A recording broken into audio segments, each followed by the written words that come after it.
everyone. This is Olivia Henry from the New England QIN-QIO. It is right at noon exactly, so we're going to go ahead and get started. I'm going to go ahead and mute all participant lines and then pass it over to Abby Dancause from the New England QIN-QIO, who will introduce our speaker. The leader has muted your line. To unmute your line, press #6. My name is Abby Dancause from the New England QIN-QIO, and I'll be your moderator for today's webinar, which is titled Hypertension Treatment Algorithm, Strategies to Address High Blood Pressure. The Quality Innovation Network Quality Improvement Organization works with healthcare providers, stakeholders, and communities across New England on data-driven quality initiatives to improve patient safety, engage patients and families, and improve clinical care at the community level. We're co-hosting today's webinar along with the American Heart Association, Medical Association, as well as the Quality Insights QIN-QIO. So thank you all for joining us for today's webinar. And before we get started, we just have a couple housekeeping items. This call will be recorded for training purposes, and I'll provide you with details on accessing the recording at the end of this webinar. The phone lines will be on mute for the duration of the presentation, and we will take questions at a designated time during or after the presentation. So we'll provide you with instructions on how you can ask a question either over your phone or pose a question in that training. So at this time, I'd like to take a moment to introduce our presenter today, Dr. Eduardo Sanchez. Dr. Sanchez serves as Chief Medical Officer for Prevention and Chief of the Center for Health Metrics and Evaluation for the American Heart Association. Dr. Sanchez currently serves as Chair of the Texas Public Health Coalition and the National Commission on Prevention Priorities. He co-chairs the Dallas Health and Wellness Alliance for Children, and he also serves on the Institute of Medicine Roundtable on Obesity Solutions and the National Quality Forum Disparities Standing Committee. In addition, he is also a member of the Board of Directors for Trust for America's Health and Academy Health. He serves on the Robert Wood Johnson Foundation Health Policy Fellow Advisory Board and on the University of Texas System Healthcare Advisory Committee. So now I'd like to hand the floor over to Dr. Sanchez. And Dr. Sanchez, you can press #6 on your telephone to unmute your line. Good afternoon for some of you, and perhaps it's still good morning. Yes, I'm Eduardo Sanchez. Y'all can hear me? Yes, we can hear you, Dr. Sanchez. Perfect. It's really a pleasure to be the presenter today for today's webinar. I want to thank the New England QIN-QIO for co-hosting with us and the American Medical Association to put this on. To hear my bio, you'd think I do nothing but serve on committees. But just a little bit about my background, and then we'll get started, just to frame this a little bit. I'm a family physician by training. I practiced clinical care in a federally qualified health center for 10 years. High blood pressure and diabetes were two things I saw a lot of. I practiced in San Antonio, Texas, and in Austin, Texas, mostly in Austin, Texas. In addition, I was very, very interested and continue to be very interested in public health issues. And I have a master's in public health, served as the local health officer in Austin, Travis County for 4 years. And then I ran the state's health department in Texas for 5 years, from 2001 to 2006. And just prior to joining the American Heart Association, I served as the Chief Medical Officer for Blue Cross and Blue Shield of Texas. So I have very much the perspective of a clinician and the perspective of somebody who thinks about populations and management of diseases in populations, both from a governmental public health perspective and then from a health plan chief medical officer perspective. And that informs a little bit of how I will be presenting this webinar this morning or this afternoon. Title, Improving Population Health. When it's all said and done, high blood pressure is a public health issue that is best addressed in a clinical setting. And they're going to be, they will be centered around the use of a treatment algorithm in the name of improving blood pressure control in the clinical care setting. Cardiovascular disease as a large entity is a big deal. 1 in 3 adults in the United States suffers from cardiovascular disease. It kills people. It kills a lot of people. It is still the #1 cause of death in the United States of America. And when one projects forward to the year 2035, that 30% or so of adults with cardiovascular disease today will have ballooned to 45% of the population. Those individuals are literally ticking time bombs who at any moment could have heart attack, stroke, or suffer the consequences of heart failure and a whole host of other things. The medical care and the medical issues notwithstanding, the cost is alarming. $1.1 trillion of annual projected cost of cardiovascular disease by 2035, and that includes a $555 billion annual cost that includes medical expenses and lost productivity.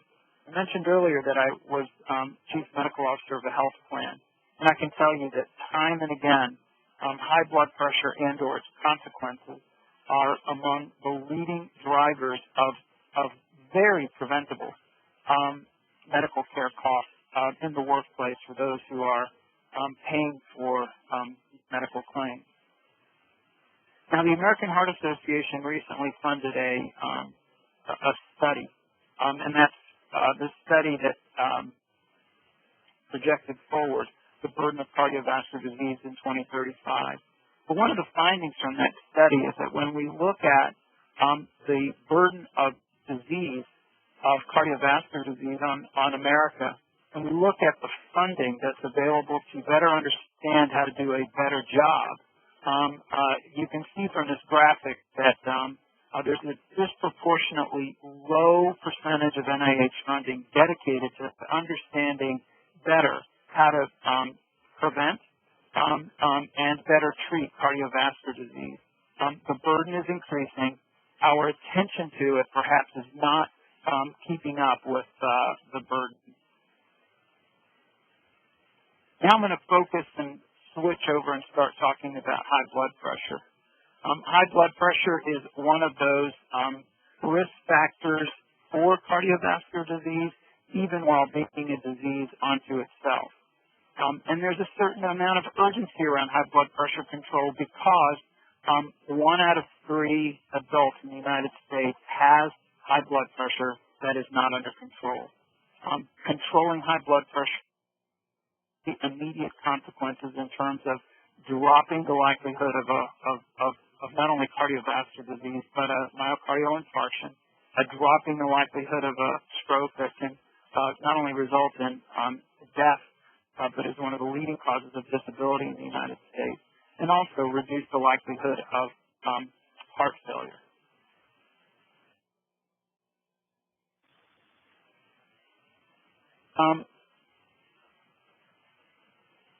Just making sure that I'm advancing the slides properly.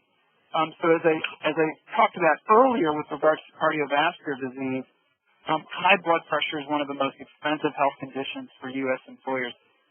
In fact, at the end of 2016, there was a report in the press, I don't have the reference, that suggested that high blood pressure, diabetes, and low back pain are the 3 leading the three leading causes of cost in the medical care delivery system in the United States. And you can see here the estimated direct and indirect cost of high blood pressure, which includes missed work days, cost of healthcare services, and medication expenses. And again, finding, and what I found when I was Chief Medical Officer at Blue Cross Blue Shield of Texas, is that high blood pressure is a huge driver of medical care costs among employees. Despite progress that we've made in the United States decreasing cardiovascular disease and stroke deaths over the last decade, the truth is that high blood pressure-related deaths have increased 13% from 2001 to 2011. So it's a prevalent condition, and it's a deadly. Now, what we are aiming to try to do in the United States, or at the American Heart Association in partnership with the American Medical Association, is to dramatically increase the percentage of individuals in the United States whose high blood pressure is under control. And what you can see on this graphic is that our goal is to move 15 million people from the category of not being controlled to the category of being controlled. The only way to do that is in partnership with practices, in partnership with the clinical care providers who are the ones who are touching the individuals who have of those people with high blood pressure in the United States, just over half of them have their blood pressure under control, meaning that about 45% of people with high blood pressure do not have their blood pressure under control. About 77% are being treated. 83% are aware that they have high blood pressure, and unfortunately, a whopping 17% of people out there remain undiagnosed. The clinical care setting can only capture those who are in the clinical care setting. And so the American Heart Association and others have some work to do in making sure that we can identify those who are not in clinical care, who have high blood pressure, who need to be identified and brought into clinical care settings for control. So as a result of what I think is a public health urgency and a clinical care opportunity, and that opinion shared by others, the American Heart Association, the American Medical Association have jointly created what we call Target BP. Three things that characterize Target BP: the call to action. I don't think I need to say anything more that this is about mobilizing the care space to prioritize blood pressure control. Target BP is also a resource of tools and assets for healthcare providers to use in their practice setting, including a hypertension treatment algorithm that I'll be speaking about in a moment. And then lastly, Target BP is borrowing from other programs that the American Heart Association has launched that take advantage of the opportunity to recognize healthcare providers who attain high levels of blood pressure control. Those who achieve levels at 70% or higher will be aiming for higher numbers definitely in the future. But what we want to do is recognize those healthcare providers, those systems of care that are achieving and sustaining high levels of blood pressure control. The evidence is clear that healthcare providers, just like everyone else, appreciates being recognized for the good work that they do. And we have found in our other work that this is, among other things, one of the factors that has moved the management of stroke in hospitals from where it was to a much better place where it is today. We're hoping to borrow from lessons learned and apply them in Target BP. So, those of you who are on the phone, well, on this call, we are seeking participants across the entire healthcare provider spectrum: hospitals, medical care practices, both private practices, federally qualified health centers. really anyone who's taking care of patients in a primary care setting and other settings. We want to get practitioners and service organizations to join Target BP. A couple of ways that you can do that is to encourage your contacts to opt into Target BP. It's pretty easy. TargetBP.org is the website, and it's a pretty self-explanatory website once you get there. And or educate them on the program, and you'll learn a little bit about the program as we go along today. There are some barriers to high blood pressure control, even though we know that we know what to do, because the science has been out there for a very long time. Achieving success in hypertension control remains a bit of a challenge. And what's become clear, not only to us, but to others, and based on a plethora of research, is that we need a multifaceted, multifactorial approach. Among things that should be part of that approach is the use of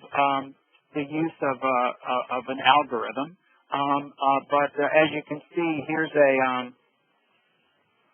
a background study, an effective approach to high blood pressure control, which as I'm reading, I'm one of the authors on, the last author, but more importantly is the science advisory that speaks to the use of an algorithm.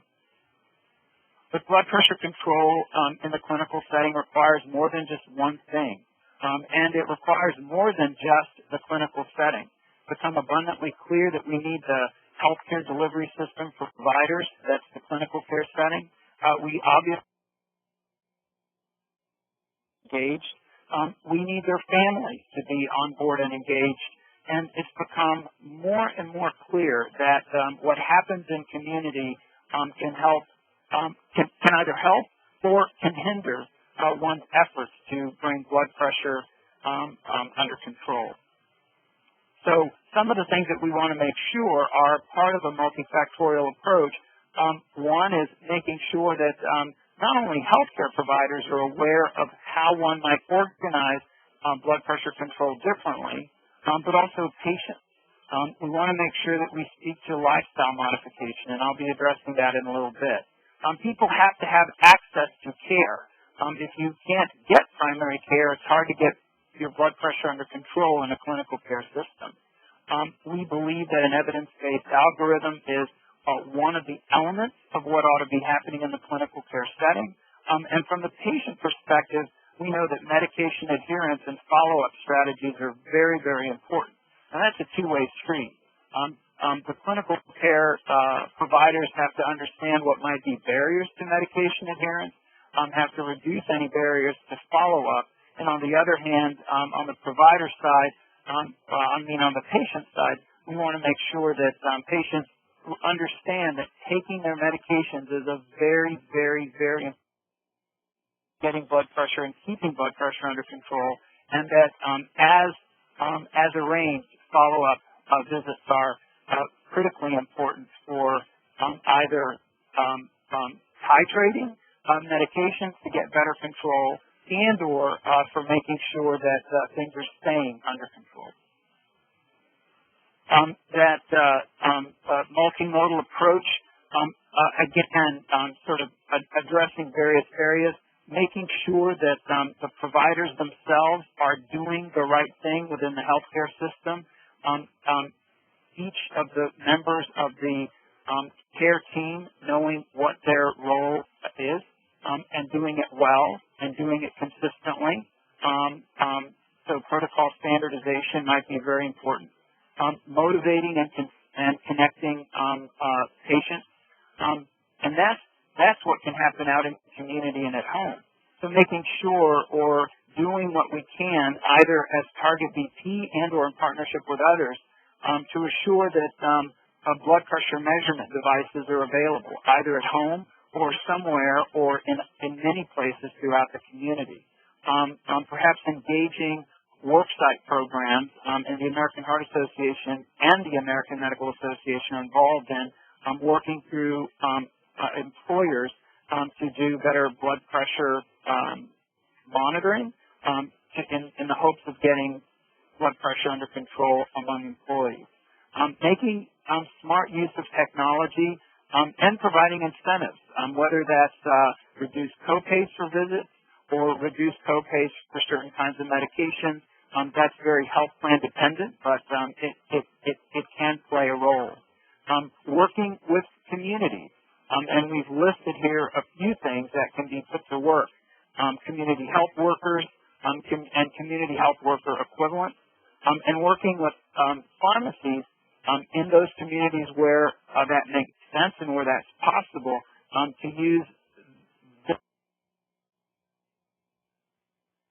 where not only blood pressure can be measured, but perhaps where some counseling can be reinforced. And then lastly, making sure that there's accountability, both from a surveillance system perspective, so a registry of sorts and practices, so that all individuals with high blood pressure are identified and followed, and then performance measures to assure that those individuals who have been identified with high blood pressure not only have their blood pressure under control, but there's a sense of how many of them have their blood pressure control at any given time in comparison to any others that might be in a practice or within a healthcare system. Now focusing in on some system-level methods for hypertension control. I mentioned earlier identifying all eligible patients. That's the idea of a registry. Monitoring at the practice and population level. So again, that's looking at how well either a practice is doing, a provider is doing, or a health system is doing, and all variations thereof. Providing effective diagnosis and treatment guidelines, that, again, is the notion of a protocol, and I'm going to be talking a lot more about that in a moment. Making sure that there's a systematic approach that can be built into the algorithm, and then clarifying roles for a team approach. I mentioned that earlier. I talked about reducing barriers, and then lowering hurdles for lifestyle modifications is thinking about the context of your patients' lives. Understanding whether it is likely that patients live in communities where going outside and being physically active is easy versus it being a little bit more challenging, either because there's no sidewalks or it's a rural area or it's perceived to be an unsafe area for other reasons. And then lastly, how do we make better use of the technology infrastructures that exist, whether it's electronic medical records and or other technologies, to do better at the things that we are trying to do. So, as I mentioned earlier, the American Heart Association has developed an algorithm. It is meant to be more of a model or template to inform what might be a customized algorithm for a particular practice or for a particular patient population. Some principles and goals for algorithm development, and let me say the algorithm paper that I've referenced and will probably be referenced again was a joint statement by the American Heart Association, the American College of Cardiology, as well as the Centers for Disease Control and Prevention. It came out in November of 2015. November of 2013. I apologize. So principles and goals for algorithm development. Algorithms should be based on the best available science, the most up-to-date science. In our case, we've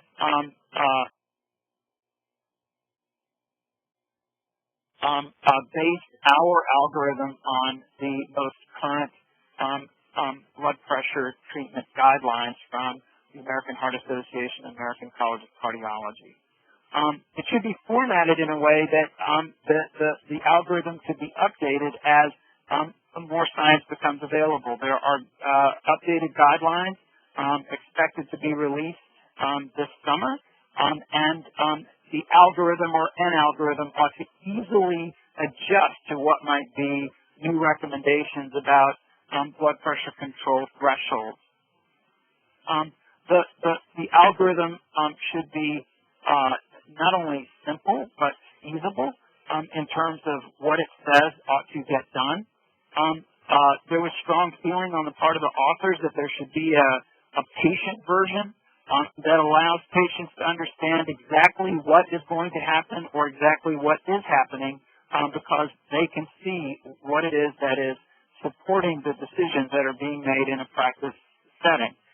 There will always be exceptions, but by and large, an algorithm can drive 90+% of how blood pressure is managed in a practice setting. The algorithm should highlight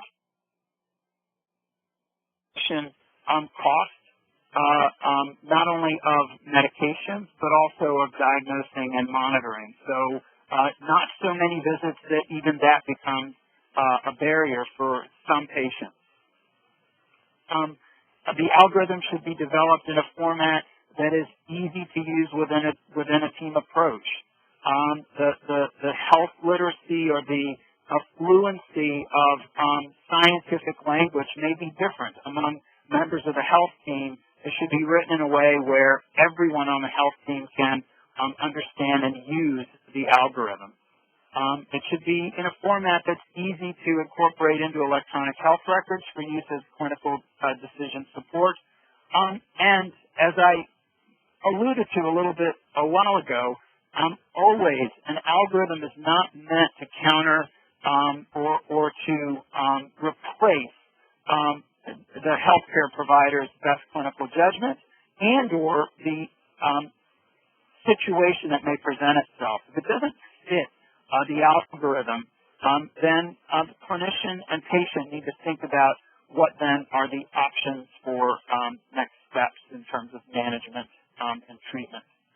So again, clarity and simplicity. They should include some notion of lifestyle modification, and I will demonstrate that. The algorithm should talk about treatment by stage of hypertension. And while I didn't focus attention on it, you might recall earlier in a slide, and it's coming up later again, that there are stages of high blood pressure, stage 1, stage 2, and then hypertensive emergency.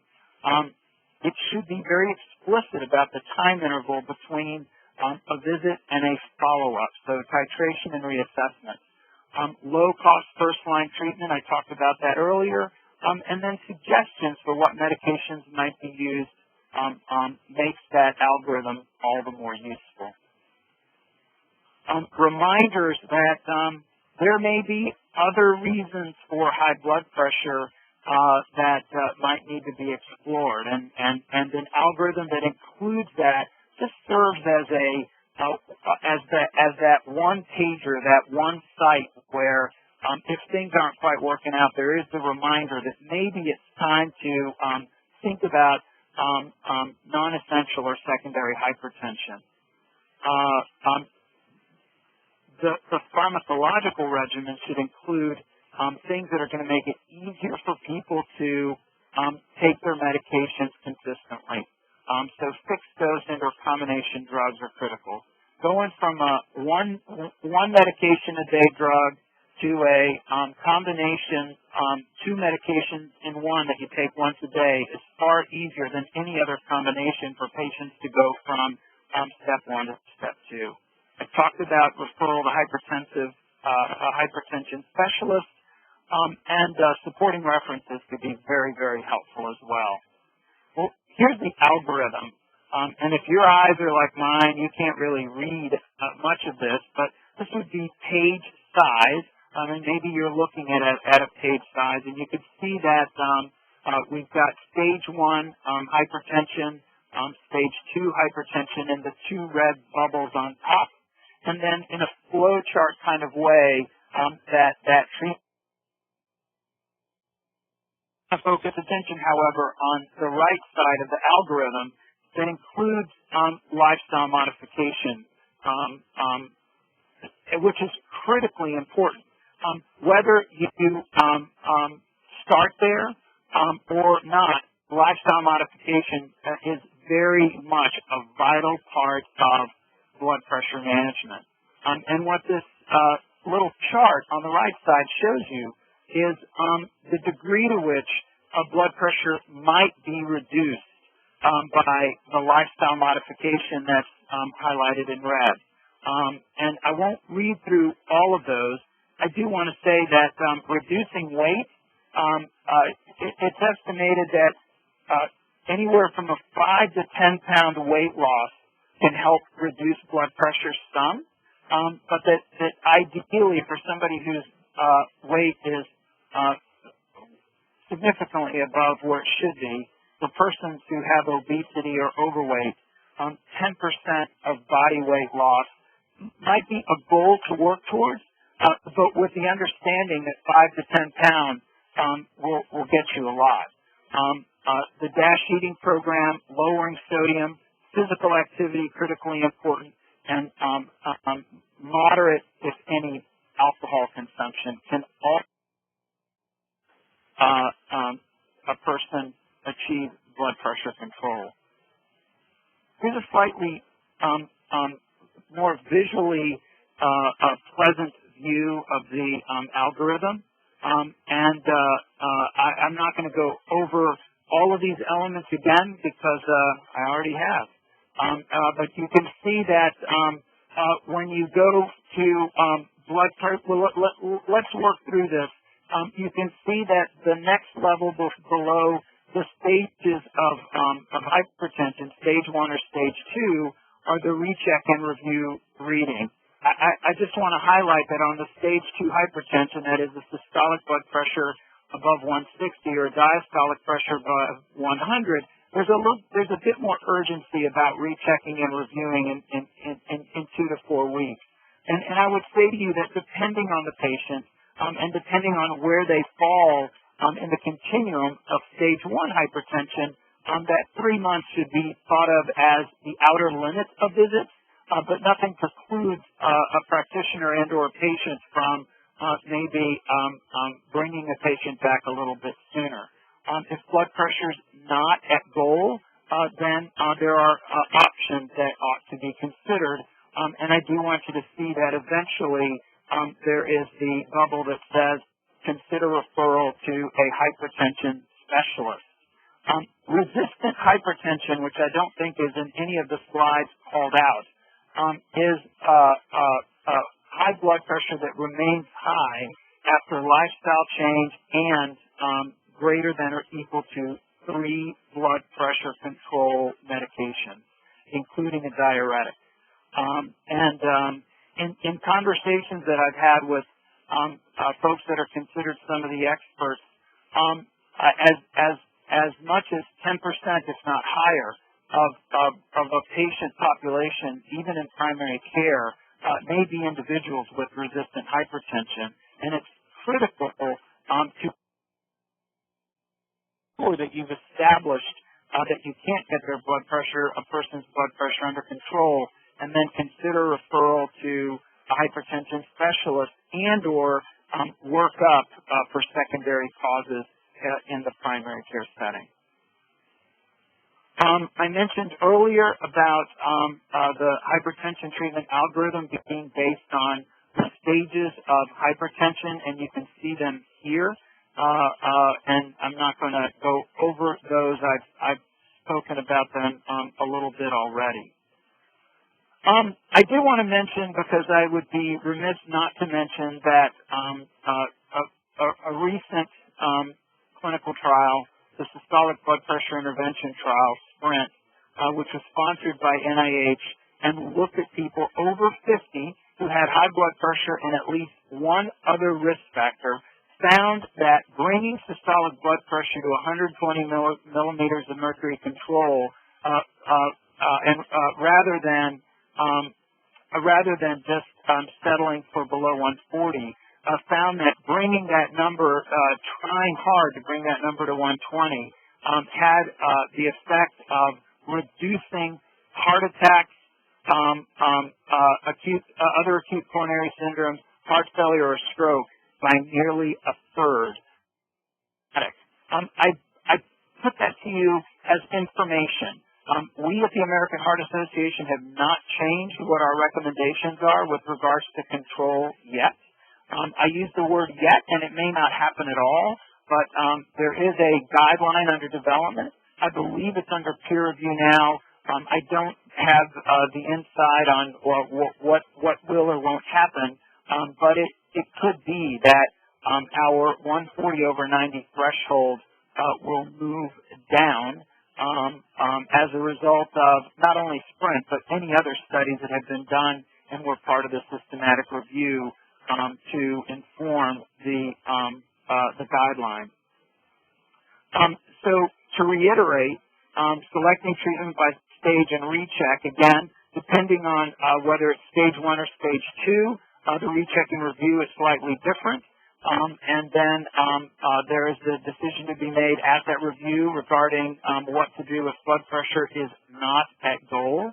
And if it is not at goal, then again, there are those further options. And again, this brings you back down to the continuous cycle of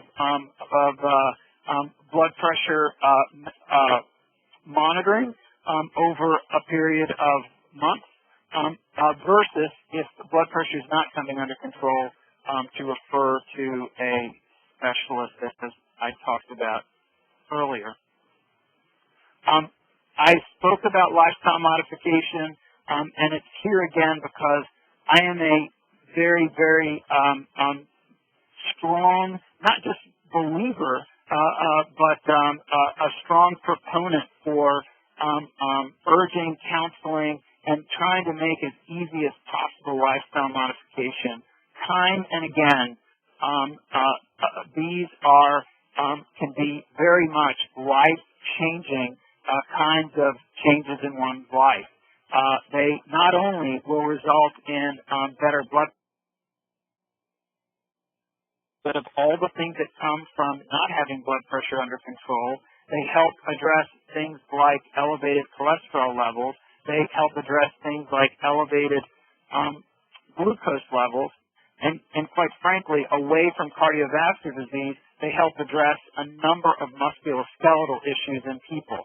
Folks who are carrying healthy weight because they are eating healthfully and are physically active have a whole host of collateral benefits above and beyond better blood pressure control. We do have resources for patients, and here's a smattering of them. And I think that what you will find is that this, in an infographic form, has at least four different kinds of patient education pieces that will complement what is happening in the clinical care practice, and will serve to remind folks when and if they need a reminder about what things they might ought to be doing to get their blood pressure under control. Again, here's yet another patient education piece. I do want to focus on number 4 for a moment, and that's about blood pressure measurement at home. The evidence is pretty clear that it absolutely makes a difference. It absolutely helps.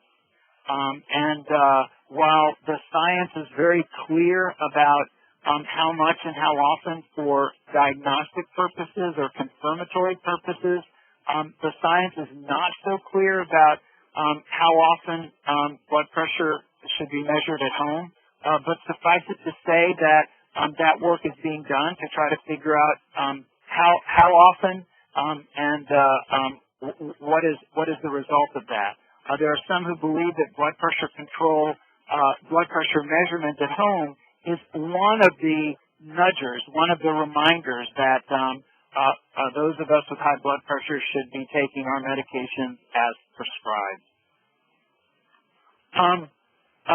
Audit and feedback, critically important in the spirit of blood pressure control in a practice and in the spirit of QI, as everyone on this call knows. So it is really important to identify a clinical leader as well as an administrative leader or leaders to be part of the implementation plan for systems change that includes an algorithm, includes a registry, includes a monitoring, includes maybe changing processes within the practice, and mentors who can provide consultation on implementation. That's part of the role that AMA and AHA are trying to play. Really important to clarify the goals for hypertension management. What is it that we're trying to do? Here suggests a 10% improvement in the number of patients with hypertension whose blood pressure is under control. It could be achieving 70% or 75% or 80%. But it's very important that regular and timely performance feedback be provided to the entire healthcare team. Also critically important that data is analyzed, and as that data is analyzed, trying to understand why there might be some variability, why there might be some either great performance, and how does one take that and replicate it among those who might not be performing as well, and or how does one take that and do even better, or in the case of those who are underperforming, what are the elements that might be contributing to underperformance as it relates to the goal that's been established. Practice team-based care, team-based care is critically important, making sure that one is using every member of the health team in such a way that one is optimizing the use of staff and the opportunity to engage patients and or family members. Critically important to learn about community resources, whether that be a rec center that offers a program that might even be geared to people with high blood pressure, or walking groups, whatever it may be, or church-based groups that might be in the community that, or patients who've been for whom lifestyle modification has been recommended, to adopt those recommendations. It's really important to invest in professional and patient education. Again, Target VP is one of those resources that can be brought to bear. Here's some treatment algorithm resources, a toolkit, the algorithm itself, and then the article that I've alluded to, November 2013. Any questions? Thanks, Dr. Sanchez, for such a great presentation. At this time, we'll take some questions. If you'd like to ask a question, you can post your question in the chat box. Just make sure that you're sending it to all attendees, or you can press #6 to unmute your phone line. We can take as many questions as we can, but please be assured that if your question is not addressed during the webinar, we'll make sure someone gets back to you. There were a couple of questions that came my way before we started. Perfect. And I'll talk about those. One was about the measurement, the frequency of measurement at home.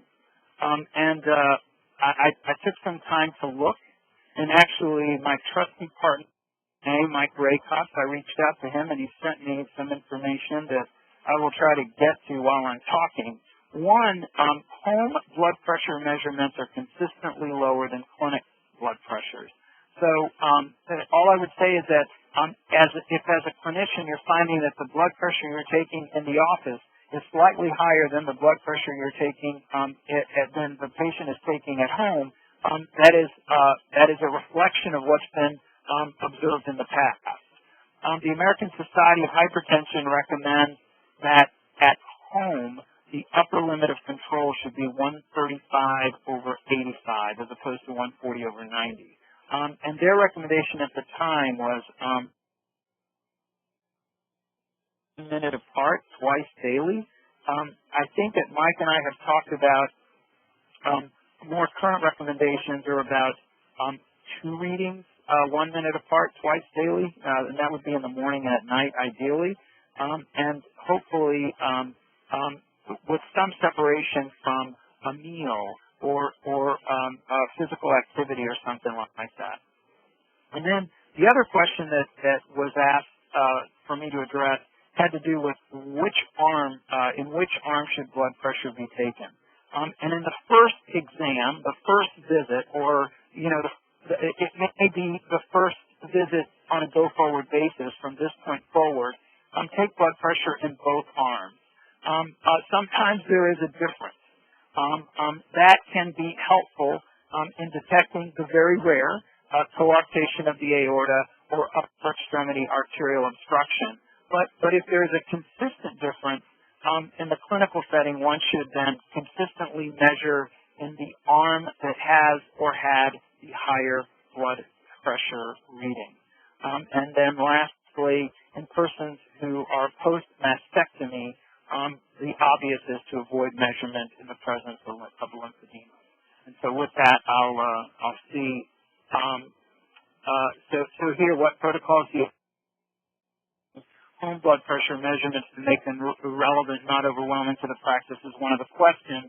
That's a work in progress, and we're trying to figure out. It's a work in progress on 2 fronts. On the front of how to better use technology, it's trying to figure out for those who may have Bluetooth kind of blood pressure monitors. How do we go about writing the program, if you will, that focuses on what's important? And I think that having been in practice, I know how challenging it can be for a practice to review the pages that have, the folded up pages that have been either in a purse or in a wallet, and make sense. That makes sense to a practice. I would say the degree to which the review of blood pressure, of home blood pressure measurements, can be taken off of the doctor or the primary clinician, and maybe reviewed by the nurse or whomever is assisting the physician. Again, with some guidance in advance, so that the important pieces of information are sorted out. Was the blood pressure ever actually elevated? And what were the circumstances around those elevations, so that when the visit when the patient and the doctor are one-on-one, the doctor is not spending 5 minutes trying to sort that out, but already has some information in place. These questions are coming rapid fire. Is there a toolkit that you could share? What I will do is, that's a question that I think I'm going to see if we can answer afterwards. I'm not sure that I saw it in our AMA, AHA, Target BP tools, but let me see what I can find. Should you measure blood pressure in 2 arms? Visit. And you should probably take 2 blood pressure readings in each arm about a minute apart. If they are close to being the same, I would say go to just taking blood pressure in 1 arm on a go-forward basis. If they're drastically different, I would say you probably want to confirm that a couple of times, and then again, unless there's a additional concern, then move towards doing blood pressure, taking blood pressure readings in the arm that had the highest that consistently has the higher blood pressure reading. I do want to say that I'm going here. Let me look at this. If blood pressure is elevated in the clinic, what's your recommendation on a repeat blood pressure reading? I think 1 minute is okay. 5 minutes is probably better. 10 minutes is probably too long. And I think that after you have repeated it twice, at most 3 times, you should feel like what you got represents what it is in the moment. Anyway, there's one thing that I would say, and that is that it is critically important that one message that I get out today is that if you're making particularly a new diagnosis of hypertension in a patient, you might want to confirm that diagnosis by having that person go home and do the home blood pressure checks 2 times a day, 2 in the morning, 2 at night, about a minute apart. They do that for 7 days. One of the protocols says drop the value from the first day and then take the average of all the rest of the readings. Some of this language and some of this advice is in the Target BP toolkit. I don't know all of the specifics off the top of my head. The frequency with which blood pressure should be taken, absolutely there should be some training around blood pressure measurement. There should be some training around how the patient should be seated, that you do not take blood pressure over clothing. And there's a really, really nice infographic at targetb.org that has seven important steps to be sure that are taken to assure that blood pressure readings are the best they can be in the clinical setting.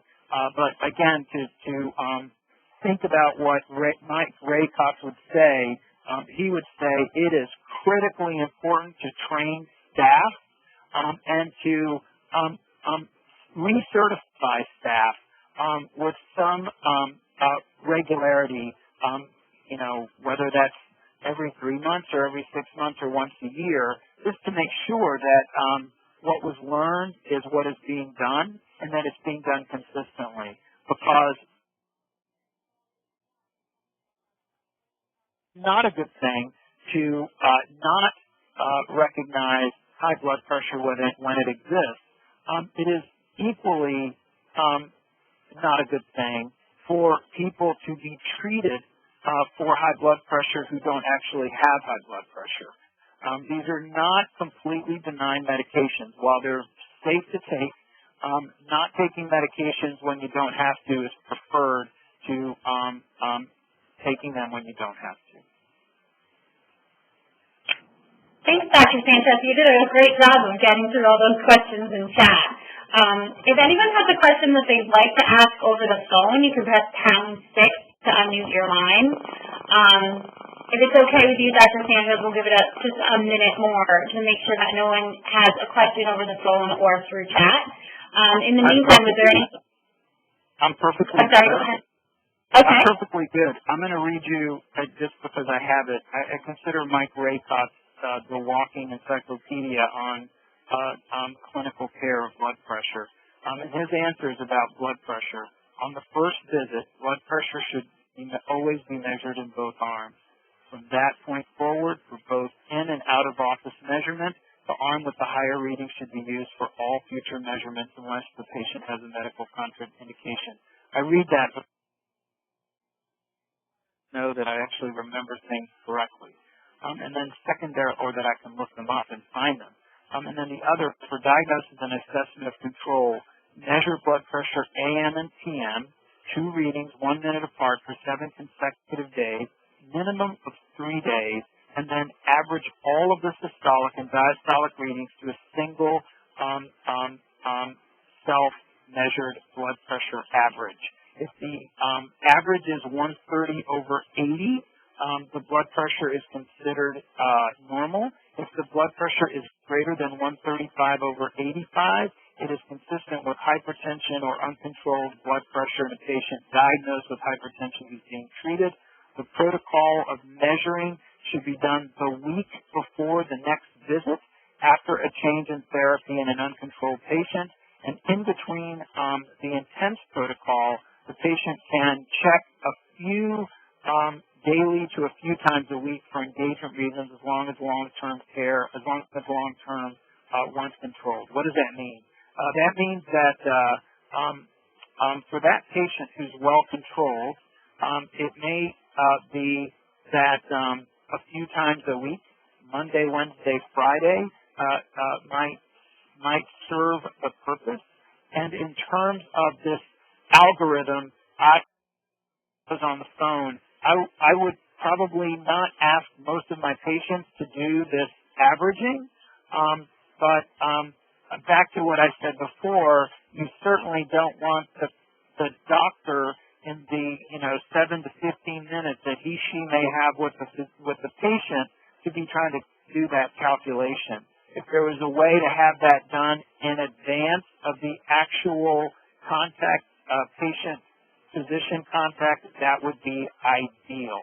And then that way the doctor has the information she needs. And I would actually say doing that with the patient present might be an excellent opportunity to both educate patients about what it means to do an average, why averages are more important than any single reading, and it's also an opportunity to go over other things like lifestyle modification and the very importance of taking medications as prescribed. Yeah, I will make sure that y'all get the what I wrote from Dr. Ray Cutts in print.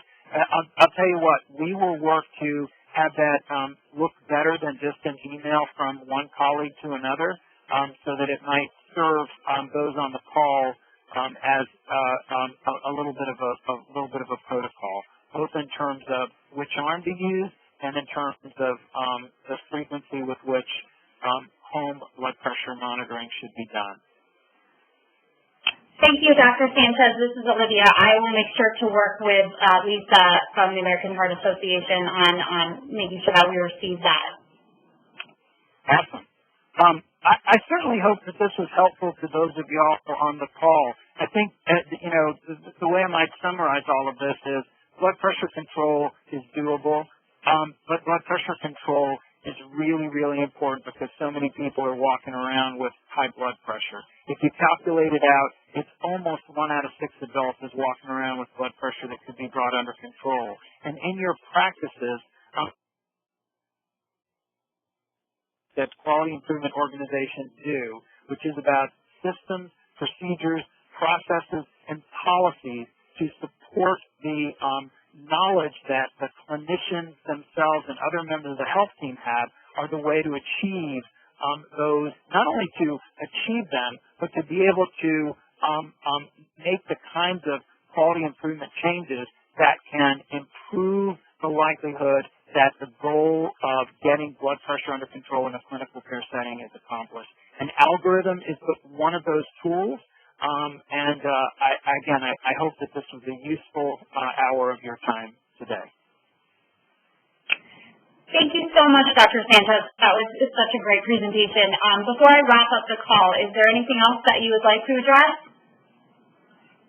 I think I appreciate the opportunity for AHA and AMA to have an audience and to partner with New England QIN-QIO. We really appreciate it too. So thank you for a great discussion. Thank you for everyone that was on the call. I just have a few last-minute announcements before we end today. When you close out of the webinar, there will be an evaluation which will automatically pop up on your computer. If you could please fill that out, we would greatly appreciate your feedback. If you don't have time to fill out the evaluation right now, or you're currently sharing the computer with someone else, you'll in with the link to the evaluation as well as the link to the event page on our website. The PowerPoint presentation from Dr. Sanchez was in your login details email and is also posted on our website. And we will send that link out again in the day of details, or in the thank you email that will be going out tomorrow. Within the next few business days, a recording and a transcript of the webinar will also be added. So thank you again. Thank you for attending. Thank you to Dr. Sanchez, and I hope everyone has a great day. Thanks. The reader has disconnected. The conference will be terminated in 5 minutes.